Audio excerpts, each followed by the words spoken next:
Pengenalan kehidupan di dunia material dicipta untuk menguji manusia. Bab 67 Al-Mulk, ayat 2. Ia Dia yang menjadikan mati dan hidup untuk menguji kamu, siapa di antara kamu yang lebih baik amalnya.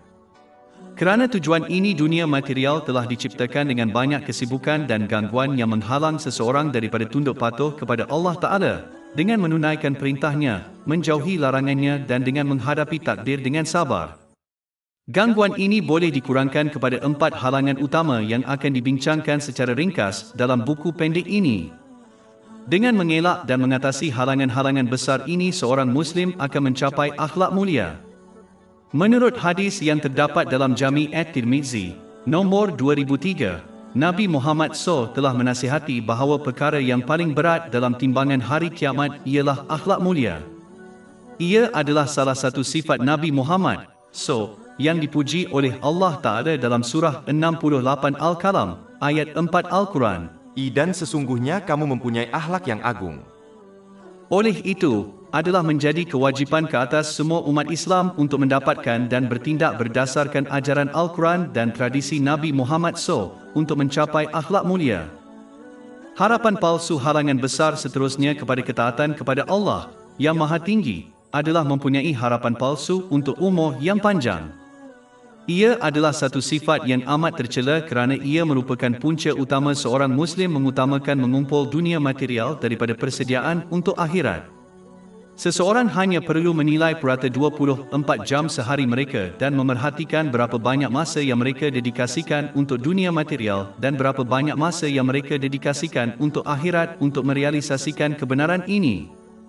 Sebenarnya, mempunyai harapan palsu untuk umur yang panjang adalah salah satu senjata terkuat yang digunakan oleh iblis untuk menyesatkan manusia. Apabila seseorang percaya mereka akan hidup lama, mereka menangguhkan persediaan untuk akhirat secara palsu, percaya bahawa mereka boleh bersedia untuknya dalam masa terdekat. Dalam kebanyakan kes, masa terdekat ini tidak pernah datang dan seseorang itu meninggal dunia tanpa persediaan yang secukupnya untuk akhirat. Di samping itu, harapan palsu untuk umur yang panjang menyebabkan seseorang itu menangguhkan taubat yang ikhlas dan mengubah tabiat seseorang menjadi lebih baik kerana mereka percaya mereka mempunyai banyak masa lagi untuk melakukan ini.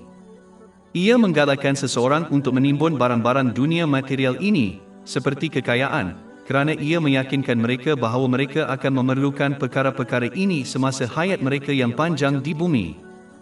Syaitan menakut-nakutkan orang untuk berfikir bahawa mereka mesti menimbun kekayaan untuk hari tua mereka kerana mereka mungkin tidak menemui sesiapa pun untuk menyokong mereka apabila mereka menjadi lemah secara fizikal dan oleh itu tidak boleh lagi bekerja untuk diri mereka sendiri. Mereka lupa bahawa dengan cara yang sama Allah Ta'ala menjaga rezeki mereka semasa mereka masih muda, Dia akan memberi mereka rezeki di masa tua juga. Sebenarnya, peruntukan penciptaan telah diperuntukkan selama 50,000 tahun sebelum penciptaan langit dan bumi. Ini ditegaskan dalam hadis yang terdapat dalam Sahih Muslim, nombor 6748. Anehnya bagaimana seseorang itu akan mendedikasikan 40 tahun simpanan hidupnya untuk persaraan mereka yang jarang sekali bertahan lebih daripada 20 tahun tetapi gagal membuat persediaan yang sama untuk yang kekal abadi. Akhirat. Islam tidak mengajar umat Islam untuk tidak menyediakan apa-apa untuk dunia. Tidak rugi menabung untuk masa terdekat asalkan keutamaan diutamakan untuk akhirat. Walaupun orang mengakui mereka mungkin mati pada bila-bila masa, tetapi ada yang bersikap seolah-olah mereka akan hidup selama-lamanya di dunia ini. Malah hingga ke tahap bahawa jika mereka diberi janji kehidupan kekal di bumi, mereka tidak akan dapat berusaha lebih keras untuk mengumpulkan lebih banyak dunia material kerana sekatan siang dan malam. Berapa ramai orang telah meninggal dunia lebih awal daripada jangkaan? Dan berapa ramai yang belajar daripada ini dan mengubah tingkah laku mereka? Pada hakikatnya, salah satu kesakitan yang paling besar yang akan dirasai oleh seseorang ketika kematian atau mana-mana peringkat akhirat adalah penyesalan kerana melengahkan persiapan mereka untuk akhirat. Surah 63 Al-Munafikun, ayat 10-11. Dan belanjakanlah di jalan Allah sebahagian dari rezeki yang kami berikan kepadamu sebelum kematian datang kepada salah seorang di antara kamu, lalu dia berkata, Ya Tuhanku, sekiranya engkau menangguhkan kematianku sebentar lagi, maka aku dapat bersedekah dan aku termasuk orang-orang yang saleh. Tetapi Allah sekali-kali tidak akan menangguhkan jiwa seseorang apabila telah tiba masanya. Dan Allah Maha mengetahui apa yang kamu kerjakan. Seseorang akan dilabel bodoh jika mereka mendedikasikan lebih banyak masa dan harta untuk rumah yang mereka hanya akan diami untuk sementara waktu berbanding dengan rumah yang mereka rancang untuk didiami untuk jangka masa yang sangat lama. Inilah contoh mengutamakan dunia duniawi daripada akhirat yang kekal abadi. Umat Islam sepatutnya bekerja untuk dunia dan akhirat, tetapi ketahuilah bahawa kematian tidak datang kepada seseorang pada masa, keadaan atau umur yang mereka ketahui, tetapi ia pasti akan datang. Oleh itu, persiapan untuknya dan apa yang membawanya harus diutamakan daripada persiapan untuk masa depan di dunia ini yang belum pasti berlaku. Kejahilan gangguan pertama yang menghalang seseorang daripada tunduk kepada ketaatan kepada Allah Ta'ala adalah kejahilan. Ia boleh dikatakan bahawa ia adalah asal-usul setiap dosa kerana orang yang benar-benar mengetahui akibat dosa tidak akan pernah melakukannya. Ini merujuk kepada ilmu yang berfaedah yang sebenar, iaitu ilmu yang diamalkan. Pada hakikatnya, semua ilmu yang tidak diamalkan bukanlah ilmu yang bermanfaat. Contoh orang yang berkelakuan seperti ini digambarkan dalam Al-Quran sebagai keldai yang membawa kitab-kitab ilmu yang tidak memberi manfaat kepadanya. Surah 62 Al-Jumu'ah, ayat 5. Dan kemudian tidak mengambilnya, tidak beramal dengan ilmu, seperti keledai yang membawa jilid, buku. Orang yang mengamalkan ilmunya jarang tergelincir dan melakukan maksiat dengan sengaja. Malah, apabila ini berlaku, ia hanya disebabkan oleh kejahilan di mana seseorang itu terlupa untuk beramal dengan ilmunya yang mengakibatkan mereka berdosa. Nabi Muhammad, selawat dan salam ke atasnya, pernah menonjolkan keseriusan kejahilan dalam sebuah hadis yang terdapat dalam Jami' at-Tirmizi, nombor 2322. Baginda mengisytiharkan bahawa segala sesuatu di dunia material adalah terlaknat kecuali untuk mengingati Allah Ta'ala, apa sahaja yang berkaitan dengan zikir ini, ulama dan penuntut ilmu. Ini bermakna bahawa semua nikmat di dunia material akan menjadi laknat bagi orang yang jahil kerana mereka akan menyalahgunakannya sehingga melakukan dosa. Malah, kejahilan boleh dianggap sebagai musuh yang paling teruk bagi seseorang kerana ia menghalang mereka daripada melindungi diri daripada kemudaratan dan mendapat manfaat yang kesemuanya hanya boleh dicapai melalui ilmu. Orang jahil melakukan dosa tanpa disedari. Bagaimanakah seseorang itu boleh mengelakkan dosa jika mereka tidak mengetahui apa yang dianggap sebagai dosa? Kejahilan menyebabkan seseorang itu mengabaikan kewajipannya. Bagaimanakah seseorang itu dapat menunaikan kewajipan mereka jika mereka tidak mengetahui apa tugas mereka? Oleh itu adalah menjadi kewajipan kepada semua umat Islam untuk menimba ilmu yang secukupnya untuk menunaikan segala kewajipan mereka dan menjauhi maksiat. Hal ini ditegaskan dalam hadis yang terdapat dalam Sunan Ibn Majah, nombor 224. Pendapatan yang menyalahi undang-undang halangan besar terakhir kepada ketaatan kepada Allah Ta'ala adalah mencari dan menggunakan harta yang haram. Ini adalah dosa besar dan mesti dielakkan dengan apa cara sekalipun. Jelas dari Al-Quran dan hadis Nabi Muhammad SAW, bahawa Allah Ta'ala tidak menerima amal soleh yang berlandaskan perkara yang haram. Sebagai contoh, orang yang memperoleh harta yang haram dan kemudian menggunakannya untuk menunaikan haji suci akan mendapati bahawa mereka telah membuang masa mereka dan selain daripada dosa mereka tidak mendapat apa-apa. Sikap ini sama sekali bertentangan dengan rasa takut kepada Allah Ta'ala. Dia hanya menerima sesuatu daripada mereka yang takut kepadanya. Bab 5 Al-Maidah, ayat 27. Sesungguhnya Allah hanya menerima dari orang-orang yang bertakwa.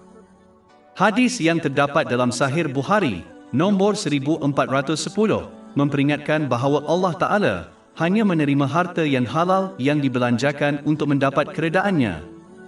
Malah, Nabi Muhammad SAW dengan jelas memperingatkan dalam hadis yang terdapat dalam Sahih Muslim, nombor 2346, bahawa doa orang yang mencari dan menggunakan harta yang haram pun ditolak oleh Allah Ta'ala. Pada hakikatnya, seseorang hanya memerlukan sedikit untuk terus hidup di dunia ini. Jelaslah dari orang-orang terdahulu yang soleh bahawa adalah mungkin untuk benar-benar menjauhkan diri daripada harta yang haram atau yang diragui dengan menjalani kehidupan sederhana yang jauh dari pemborosan. Adalah jelas bahawa seseorang hanya cenderung kepada kekayaan yang haram kerana keinginan dan keinginan mereka yang tidak perlu. Sebagai kesimpulan, adalah penting bagi umat Islam untuk mengelakkan 4 halangan utama kepada ketaatan kepada Allah yang telah dibincangkan dalam buku pendek ini. Langkah pertama ialah mendapatkan ilmu Islam yang betul daripada sumber yang boleh dipercayai. Kemudian seseorang mesti berusaha untuk melaksanakannya dengan menunaikan kewajipan mereka, tradisi Nabi Muhammad, selawat dan salam ke atas baginda, dan tanggungjawab duniawi mereka semua dengan ikhlas untuk keredaan Allah Ta'ala. Sikap ini akan membawa seseorang di sekeliling halangan kepada ketaatan kepada Allah yang Maha Agung dan dengan selamat membimbing mereka ke pintu syurga. Kelemahan iman halangan besar berikutnya kepada ketaatan kepada Allah Ta'ala adalah lemahnya iman. Ia adalah sifat tercela yang menimbulkan sifat negatif yang lain, seperti gagal beramal dengan ilmu, takut kepada orang lain, mendahulukan ketaatan manusia di atas ketaatan kepada Allah SWT, mengharapkan keampunan tanpa berusaha dan lain-lain yang tidak diingini.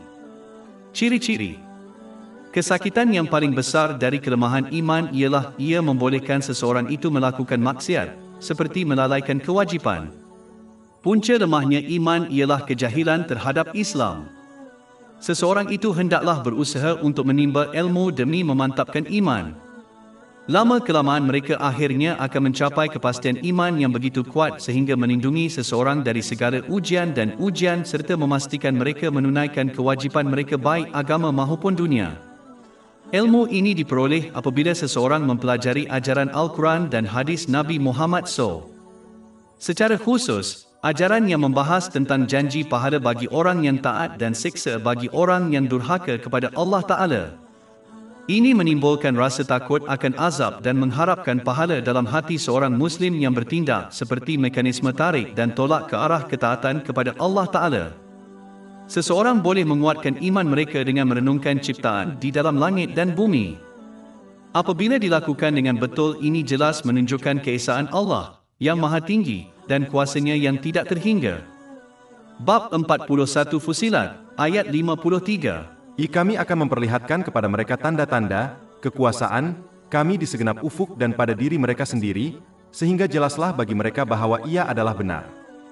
Sebagai contoh, jika seorang Muslim merenung tentang malam dan siang dan betapa sempurnanya selaras mereka dan perkara-perkara lain yang dikaitkan dengannya, mereka akan benar-benar percaya bahawa ini bukan sesuatu yang sewenang-wenangnya bermakna. Ada kuasa yang memastikan segala-galanya berjalan seperti jam. Inilah kekuasaan Allah yang tidak terhingga.